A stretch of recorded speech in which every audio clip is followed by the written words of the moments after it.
الحمد لله الحمد لله وكفى وسلام على عباده الذين اصطفى أما بعد فأعوذ بالله من الشيطان الرجيم بسم الله الرحمن الرحيم وقال ربكم ادعوني أستجب لكم وقال النبي صلى الله عليه وسلم الدعاء مخ العبادة وقال النبي صلى الله عليه وسلم الدعاء هو العبادة أو كما قال عليه الصلاة والسلام اللهم صل على محمد وعلى آل محمد كما صليت على إبراهيم وعلى آل إبراهيم إنك حميد مجيد اللهم بارك على محمد وعلى آل محمد كما باركت على إبراهيم وعلى آل إبراهيم إنك حميد مجيد আলহামদুলিল্লাহ। আয়োজিত মাহফিলের মোহতারাম সাদাত, মোহতারাম সভাপতি, উপস্থিত হাজরাত, বুজুর্গ উলামায়ে কেরাম, সম্মুখপানে সমবেত দিন প্রিয়, ইসলাম প্রিয়, দিনদার, ইমানদার, মুমিন মুসলমান ভাইয়েরা, পর্দার আড়াল থেকে আলোচনায় শামিল মা বোনেরা, আল্লাহর দরবারে শুকর। প্রায় মধ্যরাত্রি আল্লাহ তাআলা উলামাদের সোহবতে জান্নাতের বাগানে আমাদের বসে থাকার তৌফিক দান করেছেন। কালিমাতুশ শুকর পড়ি, শুকরিয়া আদায় করি, জবান খুলে ভক্তি ভরে সমস্বরে বলি আলহামদুলিল্লাহ। এই কিছুদিন আগেও কালিয়া কইরা আমার আসতে অনুমতি লাগতো, থানার পারমিশন। যদি আল্লাহ তাআলা পরিবর্তন না করতেন তাহলে আজকে আসাও মুশকিল ছিল। আমার না, শুধু ওলামায়ে কেরামের লিস্ট থানায় আছে, চোরের লিস্ট নাই, কিন্তু আলেমের লিস্ট আছে। আসা কঠিন ছিল। এই ওলামা পরিষদের সম্মেলন হয়েছে কালিয়া করে, যেখানে সবাই আসছে খালি আমি ছাড়া। গতবার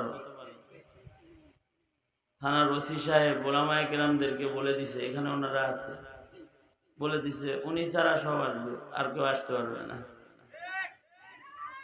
অথচ এই দেশের ওলামায়ে কেরাম কি এমন কোনো অপরাধ কখনো করেছে যার কারণে কোনো থানায় যাওয়া তাদের জন্য নিষিদ্ধ হয়? বহু ওসি আছে তার চাকরি নিষিদ্ধ হয়, এমন কাজ করেছে। বহু পুলিশ পাওয়া যাবে এমন কাজ করেছে যে তার চাকরি করাই নিষেধ হবে, সে আদর্শিক খেলাফ কাজ করেছে। কিন্তু এদেশের আলেমরা তো এমন কিছু করে নাই যার কারণে তার কোনো থানায় আসা নিষেধ হবে। আল্লাহ তাআলা নিয়ামত দান করছেন, পরিবর্তন হয়েছে।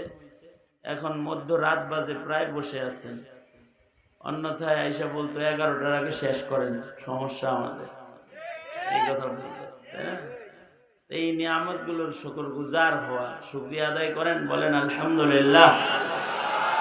ওয়াজ নসিহত আর দরকার নাই, যা কিছু আমার দোস্ত শেখুল হাদিস হযরতুল আল্লাম আল্লামা হযরত মাওলানা হাবিবুল্লাহ মাহমুদ কাসেমি দামাত বরকাতুহুম, ওনার লগে এমনি আমার একটু হিংসা আছে। উনি আমার চাইতে লম্বা, আমার চাইতে সুন্দর, আমার চাইতে বড় আলেম। আমি তো সৌতি আলী জৌফি খালি, ওনারা বড় আলেম, তাই ওনাদের সাথে আমার হিংসা লাগে।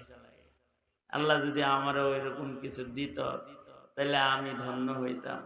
এই হিংসা দিনই হিংসা। হ্যাঁ, তা এই আবার সুন্দরও দেখেন না, আমার চাইতে বেশি সুন্দর না? সুন্দরও সব দিক দিয়েই, না না স্বীকার করছে। তো বাহরহাল যে নসিহত করছেন, এত সুন্দর নসিহত আপনারা শুনছেন। এই নসিহতের পরে সরাসরি দোয়া করাই বেহতার, আর কোনো নসিহতের দরকার নেই। নসিহত কম করা ভালো। আল্লাহর রসুল কম করতেন, সাহাবীরা কম শুনতেন এবং বেশি আমল করতেন। এক সাহাবী এসে বলে, ওগো আল্লাহর নবী, কম করে নসিহত করেন, ওলা তুকসির আলাইয়া, বেশি করেন না। আল্লাহর রসুল কম করে নসিহত করছেন, লা তাগজাব, বাস নসিহত শেষ হয়ে গেছে। আমাদের আদত হলো আমরা কম সময় দিলে আমরা নারাজ হই, আর যে বলে সে যদি কম বলে তাহলে যারা শ্রোতা আসে তারা শুনতে তাদের নারাজ হয়, যে একটু বলল চলে গেল, কাজটা কি ভালো করলো। আসলে শুনবে যা তা আমল করবে, তাইলে এই নসিহত দামি। ওই ইলম যেটার উপরে আমল আছে, ওই মালুমাত ইলমি দ্বীন নয় যেটার উপরে আমল নাই। শরীয়তে ইসলামের প্রত্যেকটা ইলম আমলযোগ্য, এই কারণে এটা ইলমি দ্বীন। আর জাগতিক জ্ঞান সব আমলযোগ্য না, এটা মালুমাত। আর ইলম যেটা ইলমি দ্বীন যেটা, এটা সব আমল করার মতো। আমলের বাইরে শরীয়তে ইসলামী ইলমি দ্বীনের খাজানায় কিচ্ছু নাই, সব আমল করার জন্য। এই কারণে মালুমাতকে যারা মামুলাত বানায় তারা আল্লাহ পাকের কাছে দামি হয়ে যায়। আল্লাহু আকবার বলেন। যা জানে তা মানে, তো তারা আল্লাহর কাছে দামি হয়ে যায়। যেটুক শুনছেন এটুক যদি এখন মানি তাহলে দামি হয়ে যাবে। তবে মানার জন্য, মানার যোগ্যতা আসতে দোয়া করা লাগে। এই কারণে আল্লাহর রাসূল দোয়া শিখাইছেন, আল্লাহুম্মা ওয়াফিকনি লিমা তুহিব্বু ওয়া তারদা মিনাল কওলি ওয়াল আমালি ওয়াল ফি'লি ওয়ান নিয়তি ওয়াল হাদি ইন্নাকা আলা কুল্লি শাইইন কাদির। আল্লাহর কাছে দোয়া করছেন, ওগো আল্লাহ, আপনি আমাকে আপনার পছন্দের কথা, পছন্দের কাজ, পছন্দের নিয়ত, পছন্দের সব কিছু করার জন্য আপনি আমাকে শক্তি দান করেন। কারণ আপনি সব কিছুর উপরে কাদের মুতলাক। আপনি তৌফিক দিলে অসাধ্য সাধন হয়ে যাবে। আপনি তৌফিক দিলে শেষ রাত্রে ঘুম ভেঙে যাবে। আপনি তৌফিক না দিলে শেষ রাত্রে ঘুম ভাঙবে না, সূর্য ওঠার পরে ঘুম ভাঙবে। আপনি তৌফিক দিলে কঠিন ইবাদত সহজ হয়ে যাবে। কারণ সবকিছু কার কাছে? জোরে আওয়াজ করে বলেন। এ কারণে মানব জীবনের গুরুত্বপূর্ণ ইবাদত হলো দোয়া। এই যে এখন দোয়া হবে, দোয়াটা হলো মানব জীবনের গুরুত্বপূর্ণ একটা ইবাদত। আল্লাহর রাসূল বলেন, আদ-দুআউ হুয়াল ইবাদাহ। দোয়াটাই একটা ইবাদত, দোয়া করাটাই একটা ইবাদত। দোয়া ইবাদতের ভেতরে মগজ ইবাদত, মগজের মূল্য সবচেয়ে বেশি। ইবাদতের ভেতরে দোয়ার মূল্য সবচেয়ে বেশি। কারণ দোয়ার মাধ্যমে বান্দার সম্পর্ক হয় কার সাথে? জোরে বলেন। আল্লাহর সাথে সম্পর্ক হয় দোয়ার মাধ্যমে। দোয়া যখন হয়, বান্দা আর রবের মাঝখানে আর কোনো পর্দা থাকে না। আল্লাহু আকবার বলেন। আপনি আল্লাহ আর আপনার মাঝখানে সব পর্দা সরাইতে চান, তাইলে দোয়ায় হাত তুলবেন আর সব পর্দা শেষ। এবার বান্দা আর আল্লাহ, মাঝখানে আর কেউ নাই। আল্লাহু আকবার বলেন। এই কারণে আল্লাহ পাক চান যে বান্দা দোয়া করবে আল্লাহর কাছে, বান্দা ডাকবে আল্লাহকেই ডাকবে। যখন চাইবে তো আল্লাহর কাছেই চাইবে, ফাসআলিল্লাহ, আল্লাহর কাছেই চাইবে। যখন ডাকবে আল্লাহকেই ডাকবে। কারণ আল্লাহ তাআলা বান্দার সবচেয়ে কাছে। আমাদের সবচেয়ে কাছে কে? আরো জোরে বলেন কে? আমাদের সবচেয়ে বেশি কাছে কে? নাহনু আকরাবু ইলাইহি মিন হাবলিল ওয়ারিদ। আমাদের ঘরের শাহরাগ যতটা কাছে, তার চেয়েও আমাদের আল্লাহ আমাদের বেশি কাছে। চালাক যে, সে তো কাছের লোকের কাছেই চায়, নাকি দূরের লোকের কাছে যাইব? কাছের লোকের কাছ থেকে চেয়ে নেওয়াটাই শ্রেয়, সহজ, এটা দায়িত্ব। আর চালাক যে, যার কাছে আছে তার কাছে চায়, সে হলো চালাক। কিছু ভিক্ষুক আছে খুব চালাক, চেহারা দেখলে বুঝবে এর কাছে আছে না নাই। ঠিক না? চেহারা দেখে দেখে চায়, দেখবেন গাড়ি যখন যানজটে থাকে তখন ভিক্ষুক সবার কাছে চায় না, সব গাড়ির সামনে হাত পাতে না। কিছু কিছু হাতি আছে, এটাও কার কাছে চাইলে পাওয়া যাবে এটা বুঝে একসাথে দুই গাড়ি আটকাইছে, যার কাছে পাওয়া যাবে হেরে ধরছে। আমার হুজুর মনে করে হাতি ছাইড়া দিছে। হাতি রাস্তায় দাঁড়াইছে তো দুইজন চিন্তা করছে এটা হুজুর মানুষ, এর কাছে কি আর বড় নোট আছে, তো হাতিও আমারে ছাইড়া দিছে। যেটা প্যান্ট শার্ট পরা, টাই টুই লাগানো, ঠিকঠাক মতো 500 টাকার নোট একটা নিতে পারবো, এটা আটকায় ধরছে। যার কাছে আছে তার কাছে চাওয়া, এটাই তো চালাক মানুষের কাজ। বলুন তো, সবকিছু আছে কার কাছে? আরো জোরে আওয়াজ করে বলেন, কার কাছে? সব আছে তো আল্লাহর কাছে। বান্দার কাছে কিছু নাই। সে যদি প্রধানমন্ত্রী হয় তার কাছেও কিছু নাই। হ্যাঁ, নিজের নিরাপত্তা নিজের কাছে নাই। কি কথা বলেন না কেন? নিজের নিরাপত্তা, নিজের পাকানো সামনের খাবার খাওয়ার শক্তি তার কাছে নাই। হাসিনা যেদিন পালাইছে, শেখ হাসিনা, ওই দিন গণভবনে যা যা রান্না করছিল শেখ হাসিনা খাইতে, সব ছাত্ররা যে খেয়াল হয়েছে। তার নিরাপত্তাও তার কাছে নাই। হেলিকপ্টার দিয়ে পালাইছে। যদি না পালাইতো তাহলে বঙ্গভবনের চারপাশের ওয়াল দেখলে বোঝা যায় হাসিনারে যে কি করতো ছাত্ররা। ক্ষমতার বাহাদুরি না, সকল ক্ষমতা একজনার। তিনি কে? জোরে আওয়াজ করে বলেন, আল্লাহ। সবকিছু আছে যার কাছে, তিনি হলেন আমার মালিক আল্লাহ। সুতরাং বান্দা যখন চাইবে, কার কাছে চাইবে? জোরে বলেন, আল্লাহর কাছে চাইলে আল্লাহ পাক বলেন আমি দেই। যখন আমার বান্দা চায়, ডাকে, আমার কাছে চায়, দেওয়া আমার শান। মানুষের কাছে চাইলে মানুষ বলে নাই। একজনের কাছে চাইছে একটা কিছু, ভাই টাকা দেন, কয় হাত খালি, পকেটে আছে, হাতে নেই। চাইছে, ভাই 10টা টাকা দেন তো, ভাঙটি নাই। অজুহাত আছে, বিভিন্ন কথা আছে, দুর্বলতা আছে। এরকম অজুহাত, দুর্বলতা, যুক্তি অথবা অক্ষমতা একজনের কাছে নাই। তিনি কে? জোরে বলে আল্লাহ। তার কাছে কোনো অজুহাত নাই। বান্দা যদি যায়, সে যদি অনেক বড় অপরাধী হয়, তারপরও আল্লাহ বলে লা তাকনাতু মির রাহমাতিল্লাহ। বান্দা তুমি অনেক বড় অপরাধী, তাই বলে আমার দুয়ারে আসতে তোমার কোনো মায়ুসি নাই। তুমি নিরাশ হও না, তুমি আমার কাছে আসো, আমি দাতা, আমি দেব। তোমার অনেক গুনাহ আছে, আমার ক্ষমা অনেক আছে। তুমি আমার কাছে চাইবার, সব তোমারে মাফ করে দিব। মায়ুস না হো আহলে জমি, আপনি খতা সি তকদীর বদল জাতি হে মুজতার কি দুআ সি। মাঝরাত পর্যন্ত বয়ান শুনছেন, এখন যদি অনুতপ্ত হৃদয়ে আল্লাহর কাছে বলেন, ওগো আল্লাহ, আলেমদের কথা শুনছি, তোমাকে ভালোবাসি তাই। আলেমদের নসিহত শুনছি, তোমাকে পাইতে চাই তাই। ওগো আল্লাহ, মাহফিলের শেষে মাঝরাতে তোমার কাছে দোয়া করতেছি, আল্লাহ গো, জিন্দগির সব গুনাহ তুমি মাফ করে আমাকে তোমার আপনা বান্দা বানায় নাও। আল্লাহ বলে তুমি নিরাশ হও না, অধীর হয়ে যদি তুমি দোয়া করো, তোমার ভাগ্য পরিবর্তন হয়ে যাবে।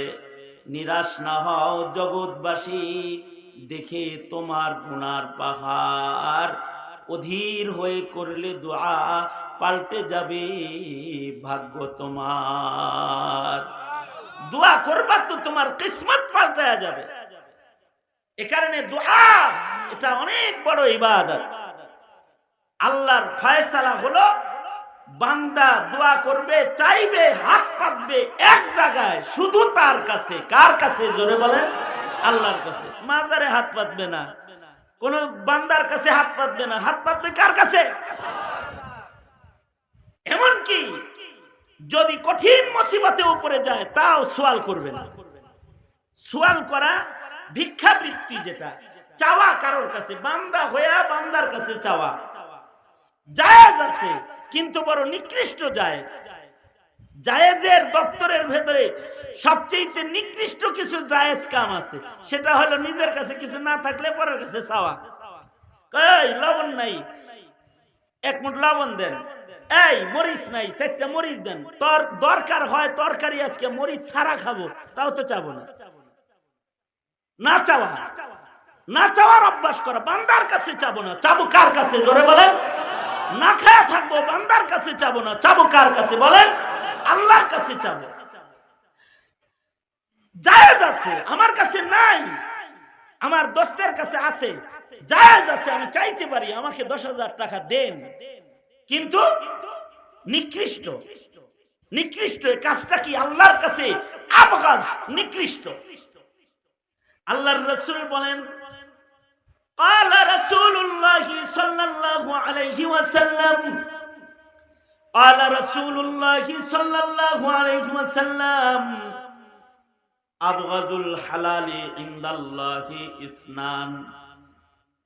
দুইটা হালাল আছে আল্লাহর কাছে বড় নিকৃষ্ট অপছন্দনীয় হালাল। আসওয়ালু ওয়াত তালাক। আল্লাহর রাসূল বলেন, কারোর কাছে কিছু চাওয়া এটা জায়েজ আছে, কিন্তু আল্লাহ অপছন্দ করে, আল্লাহর কাছে বড় নিকৃষ্ট। আর বিবির অত্যাচারে বউরে তালাক দেওয়ার স্বামীর জন্য আল্লাহ তাআলা শরীয়তে ইসলামে জায়েজ রেখেছেন, কিন্তু কোন স্বামী যদি তালাক দেয় বউরে, তো আল্লাহ তাআলা এটা পছন্দ করেন না। হালাল বড় নিকৃষ্ট হালাল, আল্লাহর কাছে এটা পছন্দনীয় হালাল না।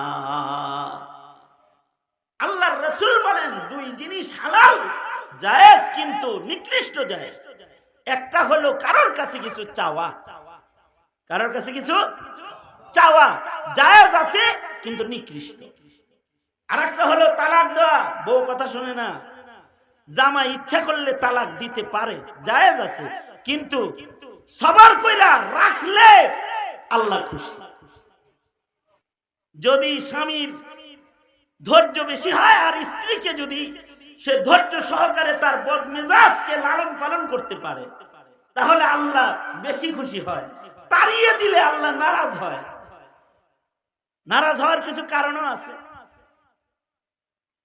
জায়েজ আছে বিবি বদমেজাজি, বউ আমনের মশারি টানায় দেয় না, আমনের ভাত রেঁধে দেয় না, আমনে চা বানায় খাইতে চাইলে কয় চুলা চোখে দেখো না,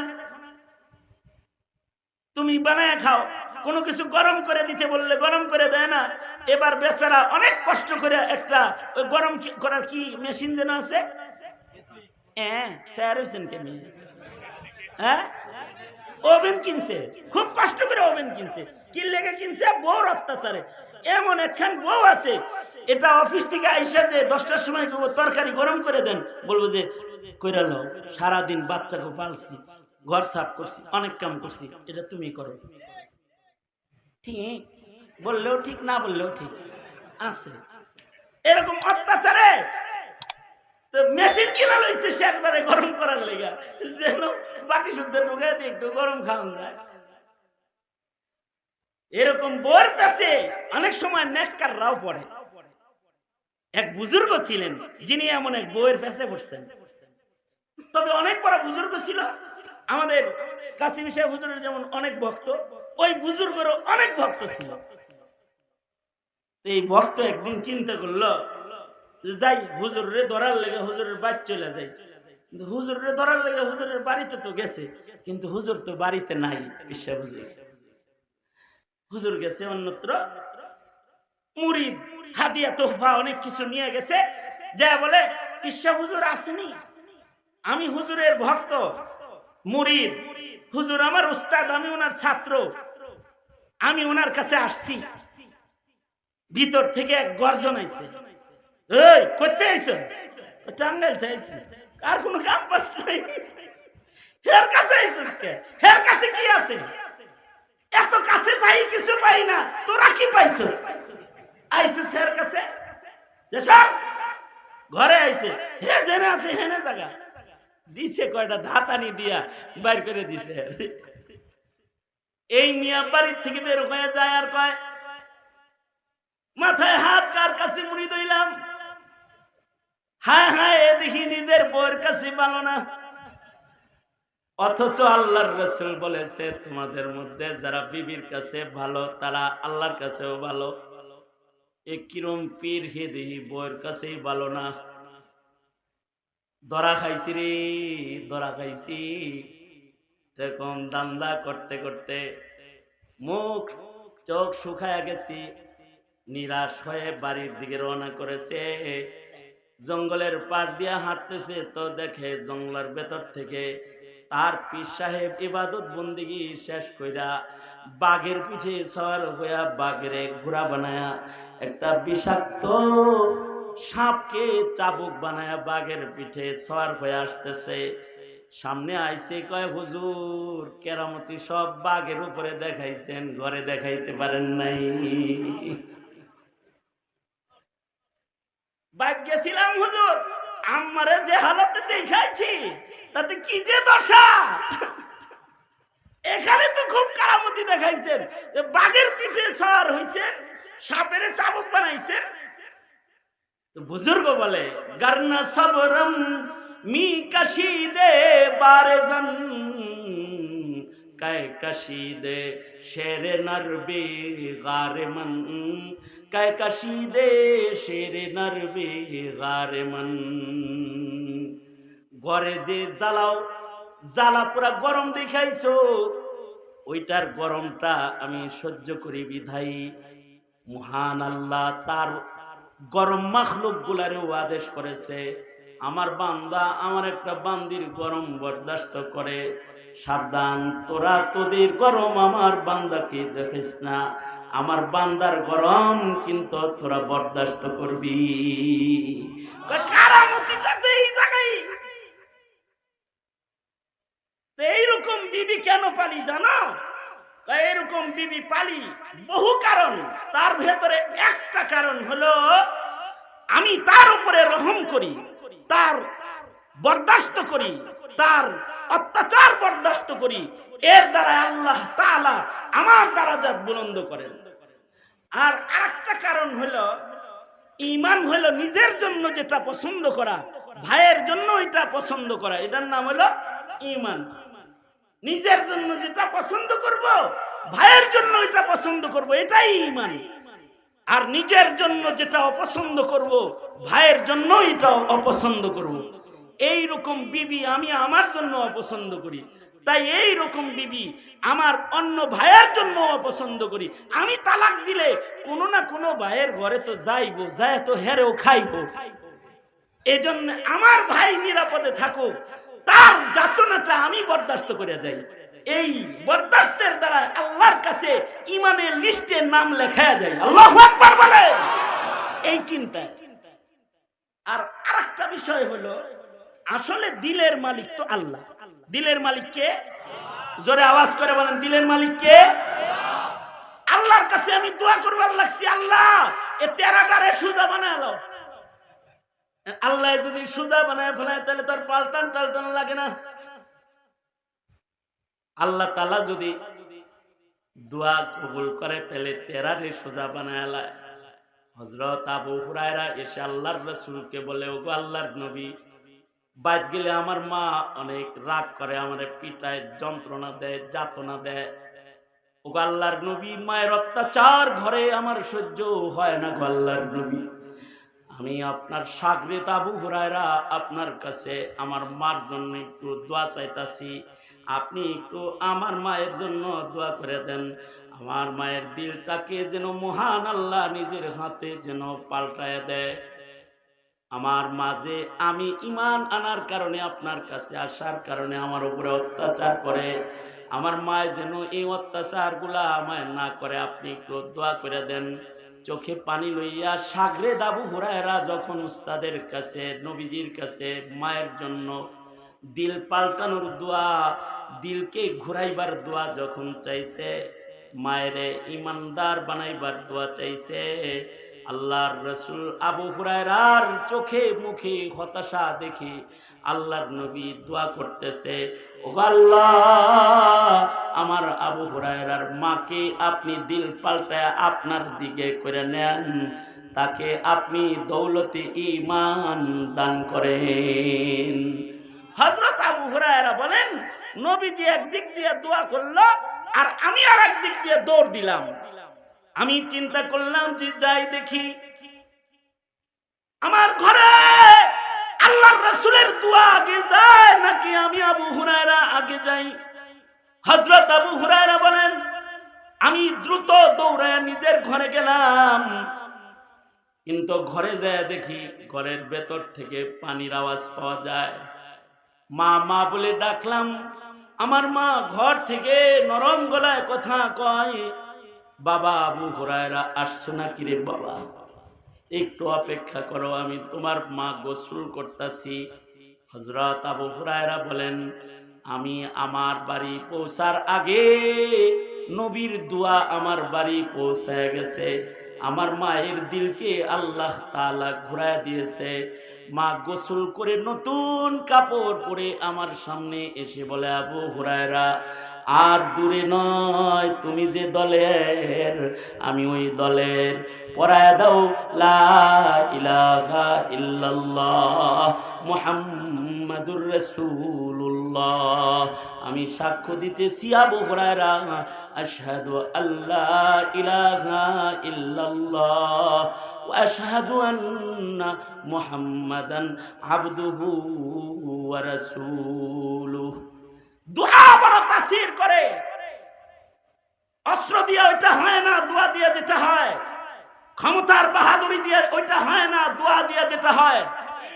জেলখানায় যখন ছিলাম, শেষ রাত্রিতে উলামায়ে কেরাম যখন আল্লাহর কাছে দোয়া করত, আয় আল্লাহ, এই আমরা মাজলুম, আমাদের উপরে যে জুলুম করেছে, আমরা নায়েবে নবী, আমরা দুর্বল, আমরা অস্ত্রহীন, আমরা নিরস্ত্র, আল্লাহ আমাদেরকে আপনি মদদ করেন। উলামায়ে কেরামের দুআকে আল্লাহ তাআলা এমন ভাবে কবুল করেছেন যে আলেমদেরকে মসজিদের মিম্বর থেকে বাইরে যেতে হয় নাই। যারা আলেমদেরকে জেলের তালাবদ্ধ করেছে তারা দেশ ছেড়ে পালিয়ে যেতে বাধ্য হয়েছে।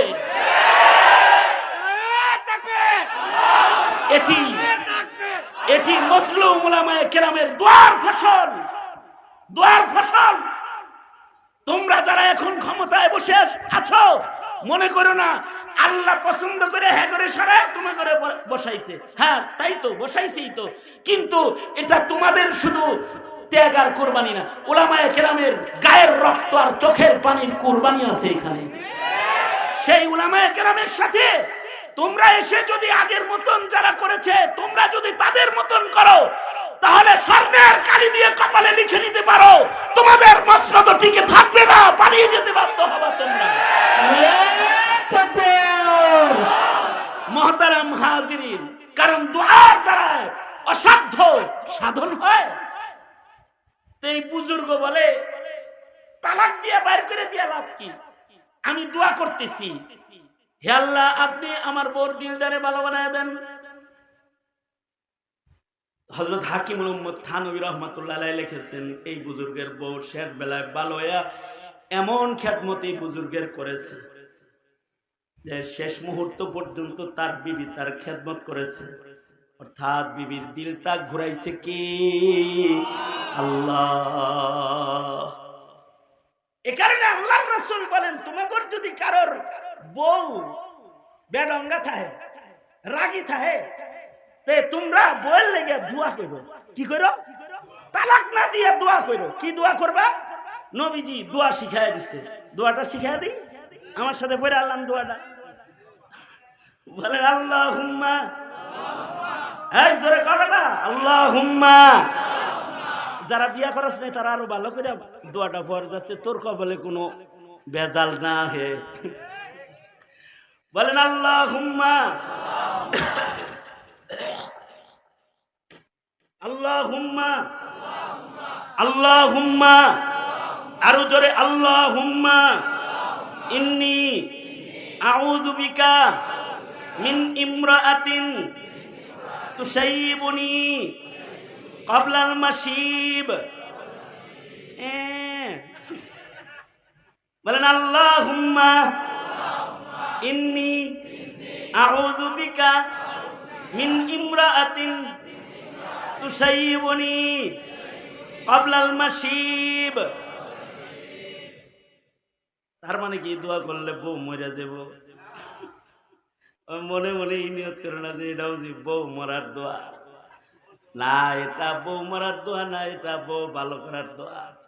অর্থাৎ যে বিবির কারণে তোমার কাঁচা চুল পাকা হইতো, ওই বিবি তোমার চুল টাইনা দিব, খেদমত করব, দিলটা পাল্টাইব।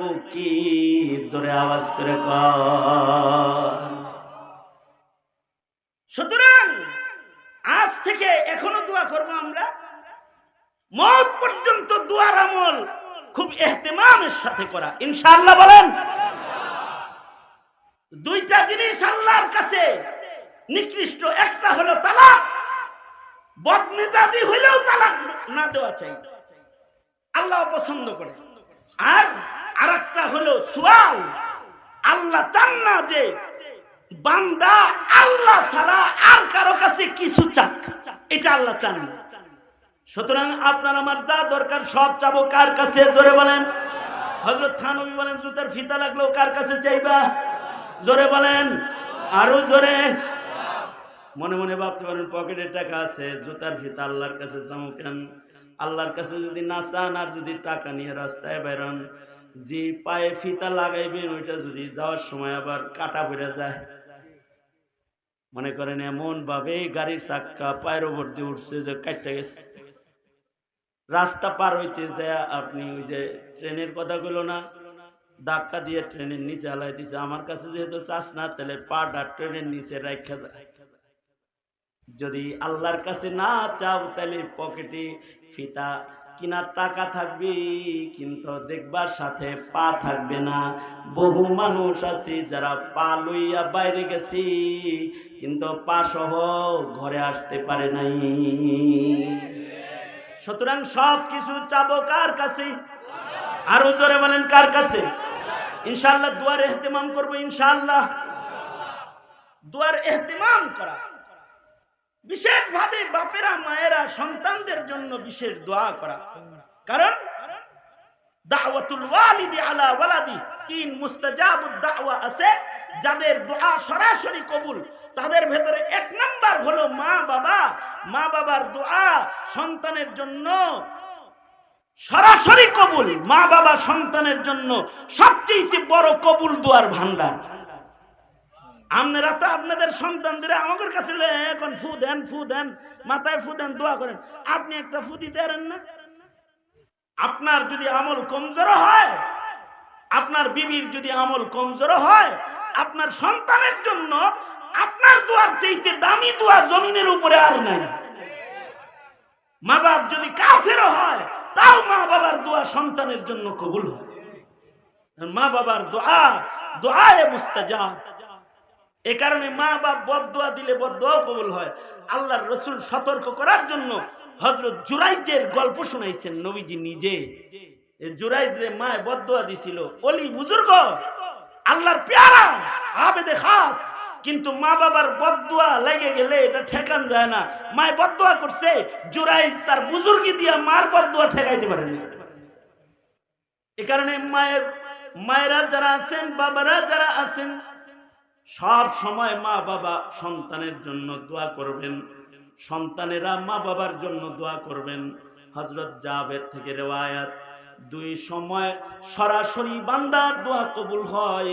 শেষ রাত্রিতে সব মানুষ যখন ঘুমায় যায়, তখন 2 রাকাত নামাজ পড়ে যখন বান্দা আল্লাহর কাছে দোয়া করে, তো বান্দার দোয়া সরাসরি কবুল হয়ে যায়। আর ফরজ নামাজ আদায় করে, ফরজ নামাজের পরে যদি বান্দা কোনো দোয়া করে, সে দোয়াও কবুল হয়ে যায়। কোরআন তেলাওয়াত করে দোয়া করলেও কবুল হয়, ওয়াজ শুনে দোয়া করলেও সে দোয়া কবুল হয়, সাদাকা কইরা দোয়া করলে দোয়া কবুল হয়। সকল নেক আমলের পরে কিন্তু বান্দার দোয়া কবুল হয়। এতক্ষণ বয়ান শুনছেন একটা নেক কাম, এখন তো দোয়া কবুল হবে, তাই দোয়া করব। আর নামাজ পড়ে পড়ে দোয়া করব, নামাজের ওয়াক্তে দোয়া কবুল হবে নামাজ পড়ার পরে। নামাজ পড়বেন এবং ফরজ নামাজ পড়ে দোয়া করবেন, দোয়া সরাসরি কবুল ইনশাআল্লাহ। নামাজ আর কাজা করব না ইনশাআল্লাহ। বলেন কারা কারা? হাত তোলেন, বলেন ইয়া আল্লাহ ওয়াদা করে দিছি আর নামাজ কাজা করব না, নামাজের পরে দোয়া করব। কারণ কি? নামাজের পরে দোয়া কি হয়? বলেন ইয়া আল্লাহ ইনশাআল্লাহ তাহাজ্জুদ করব, ইয়া আল্লাহ তৌফিক দান করেন। কারণ তাহাজ্জুদের পরে কি হয়? দোয়া কবুল হয়। কোরআন তেলাওয়াত করব, কোরআন তেলাওয়াতের পরে দোয়া কবুল হয়। সাদকা করলেও দোয়া কবুল হয়। সুজা করেন, নারা সারা দেন দি, মোট করেন, ছাড়েন, আবার ধরেন, ভালো করে ধরেন, ভালো করে ধরেন, ধরে নেন, ধরে নেন। সাদকার পরেও কি হয়? দোয়া কবুল হয়। যেহেতু সাদকার পরে দোয়াটা কবুল হয়, এখন যেহেতু দোয়াটা হবে, নবীর ঘরের সাদকার চাইতে দামি সাদকার কি আছে? নবীর ঘরে যদি সাদকা করে এটা সবচেয়ে দামি সাদকা। পকেটে হাত দেন।